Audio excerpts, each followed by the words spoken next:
कृष्णा, राधे राधे भक्तों, आप सभी का स्वागत है हमारे चैनल पर। आज की इस वीडियो में हम सुनाएंगे आपको फुलेरा दूज की कथा। फुलेरा दूज की कथा सुनने से सौभाग्य में वृद्धि होती है। इस साल फुलेरा दूज 1 मार्च यानी शनिवार को पड़ रही है। ऐसे में फुलेरा दूज के दिन जहां एक ओर श्री राधा कृष्ण की आराधना करना सबसे उत्तम माना गया है, वहीं इस दिन व्रत कथा सुनने या पढ़ने से श्री राधा की असीम कृपा प्राप्त होती है। भक्तों, इस दिन श्री राधा रानी और भगवान श्री कृष्ण की कृपा प्राप्त करने के लिए भगवान श्री कृष्ण को और राधा रानी को फूलों से सजाया जाता है। फूलों से सजाकर उनकी कृपा आप प्राप्त कर सकते हैं। फागुन माह की शुक्ल पक्ष की द्वितीया तिथि को फुलेरा दूज मनाई जा रही है। इस दिन श्री राधा कृष्ण को फूलों से सजाया जाता है और उन्हें फूलों के ढेर पर बिठाकर उनकी पूजा की जाती है। इस साल फुलेरा दूज 1 मार्च यानी शनिवार को पड़ रही है। श्री राधा कृष्ण की आराधना करना सबसे उत्तम दिन है।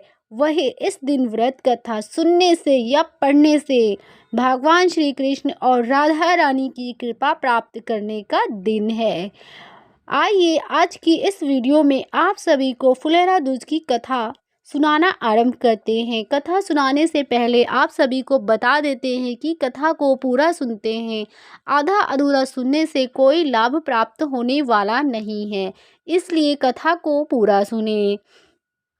मेरे साथ बोलिए, ओम श्री गणेशाय नमः।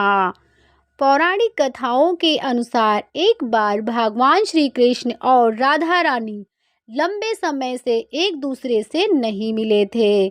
इससे राधा रानी बहुत उदास और दुखी हो गई थी।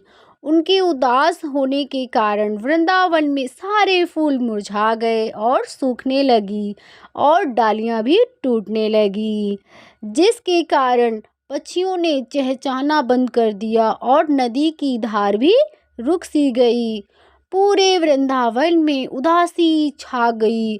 ऐसा सब इसलिए हो रहा था क्योंकि राधा रानी को भगवान श्री कृष्ण से मिलन नहीं हो पा रहा था। इस स्थिति को देखकर सभी गोपियां भी बहुत उदास हो गई।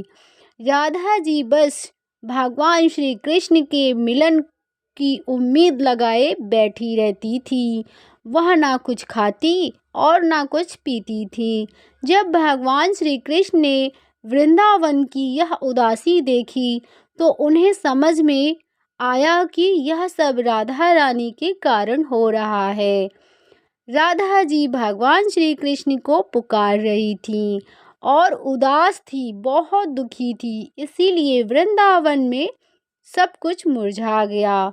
यह स्थिति देखकर भगवान श्री कृष्ण तुरंत वृंदावन आए ताकि राधा जी से मिल सके।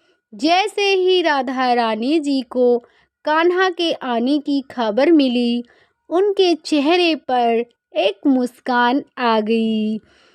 उसी समय सभी पेड़ पौधे और फूल फिर से खिलने लगे, पक्षी चहचहाने लगे और पेड़ पौधे हरे भरे हो गए। सभी गोपियां भी खुशी से झूमने लगी। जब भगवान श्री कृष्ण राधा रानी से मिले तो राधा जी बहुत प्रसन्न हुई और कान्हा ने फूल तोड़े और उन्हें राधा जी पर फेंक दिया। यह देखकर राधा जी भी कान्हा पर फूल फेंकने लगी।